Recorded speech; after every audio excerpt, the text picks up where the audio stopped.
Hello everybody and welcome to another episode of My Favourite Board Games, the show in which I talk about my favourite board games made possible thanks to the lovely people who support me on Patreon. The funny thing is, with the last episode, Coup, I found myself thinking afterwards, it is so wonderful that I get to talk about a game that's been out for ages. Not because I feel any need to keep on top of anything new, it's just because I love it. Because, as I mentioned in that video, when I was at Dicebreaker, we'd always be like, oh yeah, Coup's a classic. But we never covered it in its own right because we felt like it was such a known quantity having been out for several years. So it was really nice to go, this is one of my favourite board games ever, and that's the only reason I'm covering it. It's not brand new, and that is fine. This week I am covering something brand new, but it is only because I am so incredibly excited about this game. It is already one of my favourite board games of all time, and one of the greatest things I've ever played. That sounds like a lot of hyperbole, but I honestly mean every word of it. It is Oath, the unbelievably weighty 1 to 6 player game of Empire and Exile. It's designed by Cole Verler, who designed Root, and the art is done by Kyle Ferrin, who also did the art for Root. So it seems very familiar. This is published by Later Games, who make some absolutely fantastic stuff. And I believe at the time of recording it's available as a pre-order, but I backed it on Kickstarter because I was very excited about this game. And oh goodness me, am I glad I did, because this is honestly an absolutely wonderful game. So it describes itself as a chronicle of Empire and Exile, and that is indeed sort of what you get in this game. Unlike Root, which is a game you may have played, in which up to four players, battle for supremacy in a woodland, and every different player has their own faction, which operates in its own way and has its own victory conditions. Really, in Root, you've got two sides. You've got the Empire, which is ruled by the Chancellor, who basically starts off the game in a winning position, and will win if after 8 rounds, everyone's had a go 8 times, nobody has taken that taken that winning position off them. If no one's fulfilled the conditions to become the new, it's called an Oath Keeper, but if no one else is in a winning position after 8 rounds, the Chancellor automatically wins. Apart from that, every other player on the board is playing either a citizen or an exile. So basically everyone's character works in exactly the same way. The Chancellor has a couple of different rules to them, but everyone else around the table is just a random character who does all the exact same moves as everyone else. But they can either be a citizen, which means they are technically on the side of the Chancellor. They are part of the Empire, and thus they use sort of Imperial troops rather than their own. Or you can be an exile, which means that you sort of raise your own armies, go do your own thing, and try and win in your own terms, either by satisfying the victory conditions and basically stealing the win from the Chancellor, or you can even, there are things called visions in this game, which are sort of secret objectives, and if at the end of the game you can satisfy that instead, then you will win. So why is this game so compelling? Well, partly because in just 8 rounds it's surprisingly quick, given the size of the thing, or rather, it's not overly quick. It's a game that plays out over quite a long time. It's easily 2 hours, I'd say, and each additional player, because this goes up to 6, will add another hour of gameplay on. So it's one that you want to clear an afternoon for, but for all its heft and all its weight, it's actually surprisingly straightforward. It's one of those games where learning how to do everything is quite quick and quite simple, and even in your first game, you can get up to speed and start really making some trouble around the board. However, and at this point, I'm going to unveil the board, which is actually a neoprene mat. Knowing what to do and when in order to conquer this game and really stick it to your opponents, that's the tricky bit. So, as you can probably see from this, it's so big, and there's so much, I could practically wrap this around myself as a towel. There's so much going on that when you first look at Oath, it seems a little bit daunting, but it's actually relatively simple. This board here, this neoprene mat, is actually a map of the whole kingdom, which is split into 3 different zones. You've got the cradle, you've got the provinces, and you've got the hinterland. And you see these sort of golden rectangles. I will include B-roll in this. Hopefully you're seeing some of it sort of interspersed now. These golden rectangles, you play locations to them, and you can take over these locations. Basically, you can place troops there, you can interact with the cards that are there, you can play cards to the location, basically to build up a sense of a kingdom where when you go to a different location, you can do different things to advance your own agenda. You win, as I said, by satisfying the victory conditions, but the victory conditions will change each game because there are different, wait for it, oaths to fulfill. So, for example, the Oathkeeper of Protection. The Oathkeeper of Protection is the title given to the person who holds the most relics and banners. Now, relics are things you can pick up from around the map. Banners are things that you can earn by fulfilling certain criteria, like the Banner of the People's Favour. You can buy by just spending more money on it than it has placed on it at that time, and you can take it off another player. That it's a little bit like the Longest Road card in Catan, if you will. But so the Oathkeeper of Protection. This starts out in the Chancellor's hands at the very start of the game, and if they make it all the way through 8 rounds, then they'll win. However, there's a successor to the Chancellor role, which in this instance holds the people's favour. So if somebody is a citizen, let's say I start out as the Chancellor, and I say, would you like to be a citizen and will you join me as part of the Empire? And they say yes.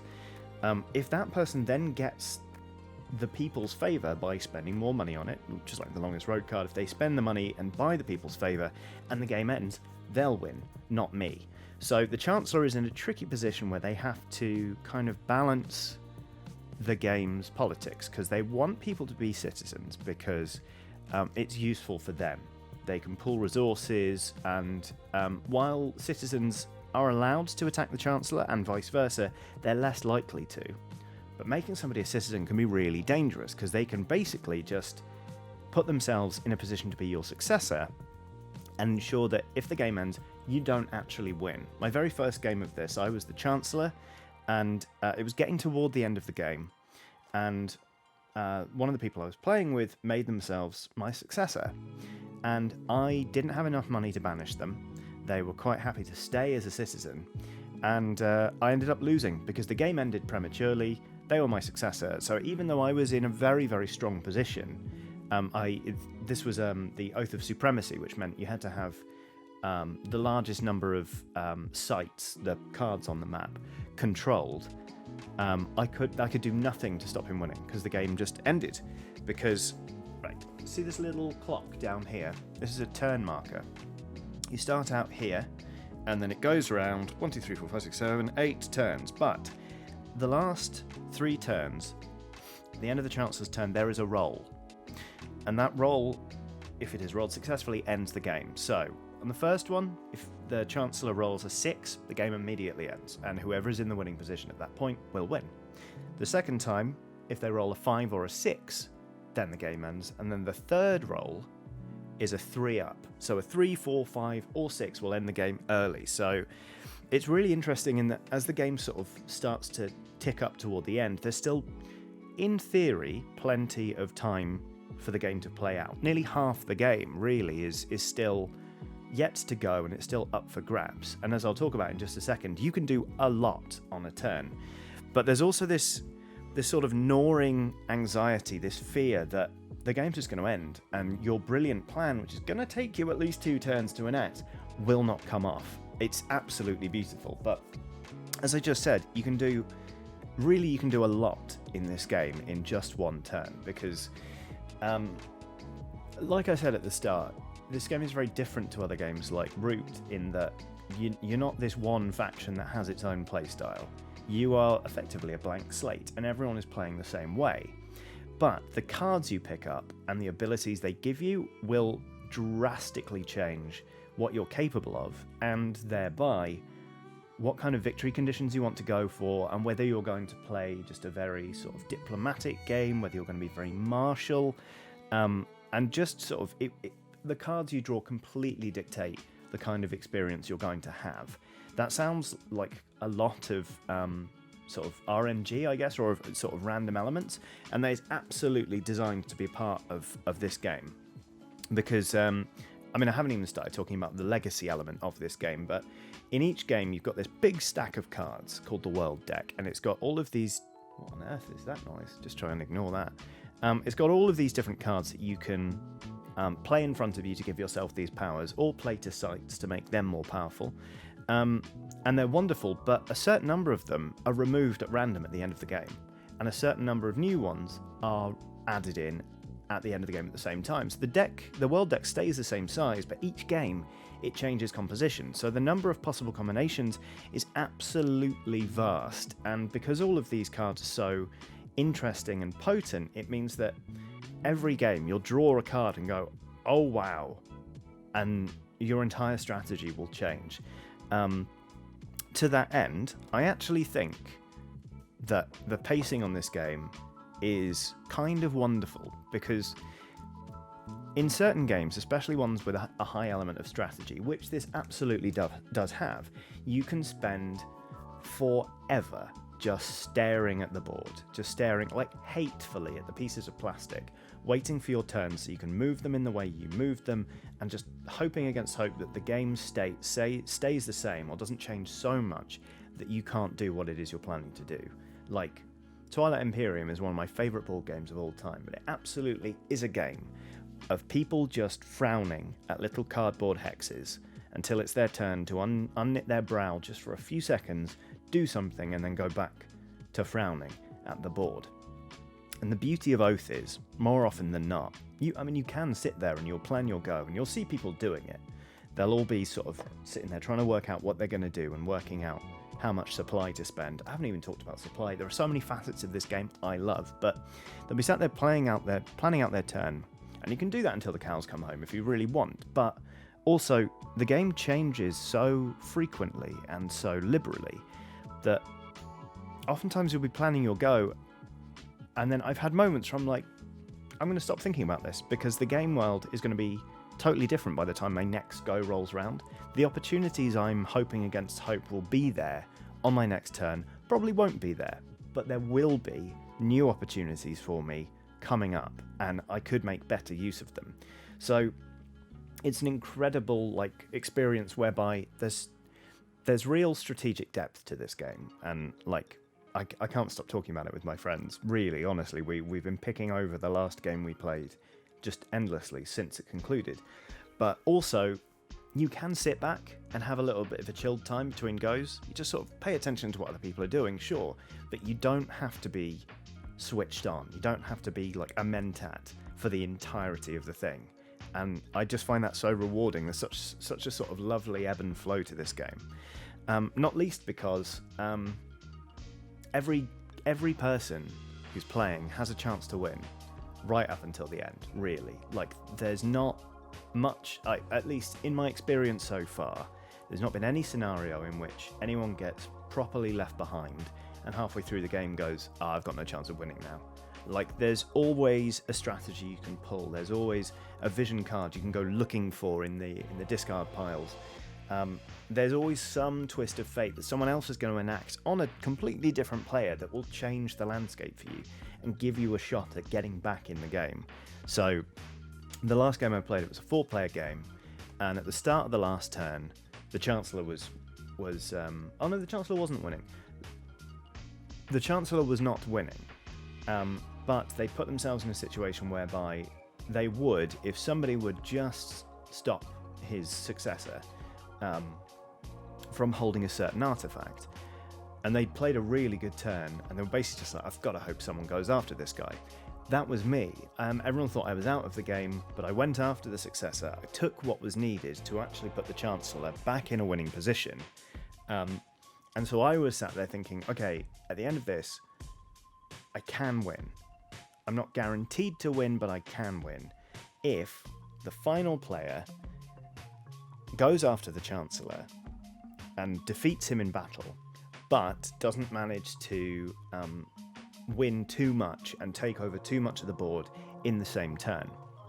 it was a Hail Mary, basically. I was like, I'm going to win if my friend Tom succeeds, but not too much. He's got to win one fight and then lose another. As it was, he won both fights, and he won capably. But we were all absolutely still in it right to the bitter end. But it doesn't feel arbitrary. There's no point at which you're like, well, I was winning and now I'm not. And like, what were the other 7 turns for, really? Like, it's a bit pointless because it changes so much. Like, the changes are all meaningful. The changes, you've been able to sort of see them coming, and they just make sense in world. It's not something like Flux, where you play a card and you're like, that doesn't count toward your victory condition anymore because I've changed the rules of the game. It's that if everyone's paying attention, everyone is a viable threat right until the end. So it doesn't feel like you're just jostling for position in a sort of easy gotcha sort of way. Like, it takes tact and it takes dedication to actually pull off one of these strategies, but it means that even if you're winning and you feel like you're in a comfortable position, you've got to watch out because other people are constantly scheming. And this is where I'm going to talk about possibly my favourite mechanic with this game.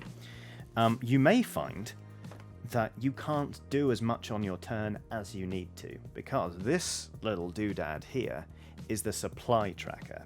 Now, the supply tracker is literally how much energy you have to take your goes, because taking different moves costs different amounts of supply. So travelling, for example, could be 1 supply, or it could be 4 supply. Campaigning, which is this game's word for fighting, takes 2 supply.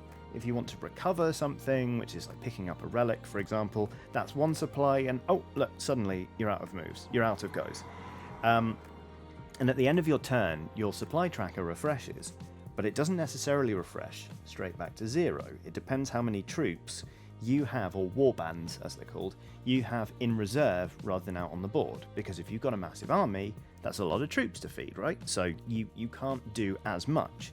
So let's say I've deployed all of my warbands. So I've gone quite martial, I'm fighting a big campaign, but I've still got 8 in reserve. I've started here, and I've moved, let's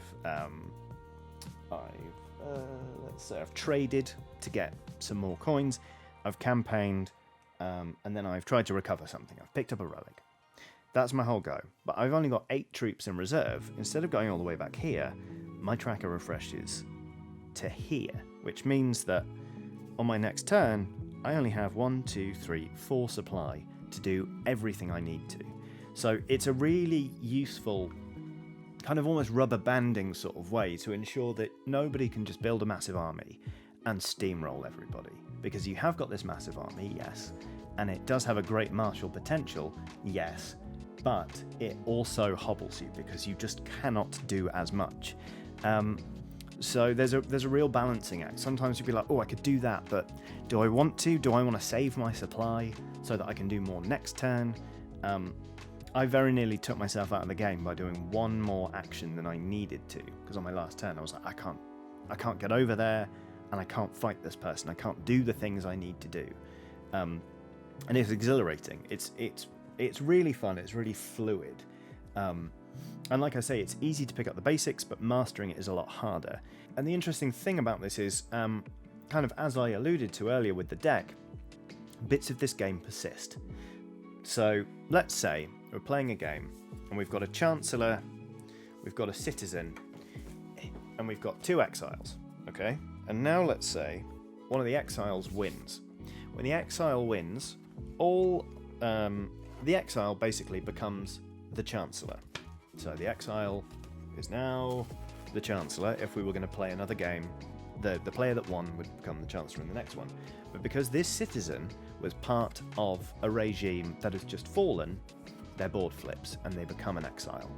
In addition, if the new Chancellor, who was an exile, wants, they can offer citizenship to anybody that was an exile at the end of the game. If they helped them, for example, you can say, all right, well, the Chancellor and his exile, the Chancellor and his citizen, they've become exiles because this is my regime now.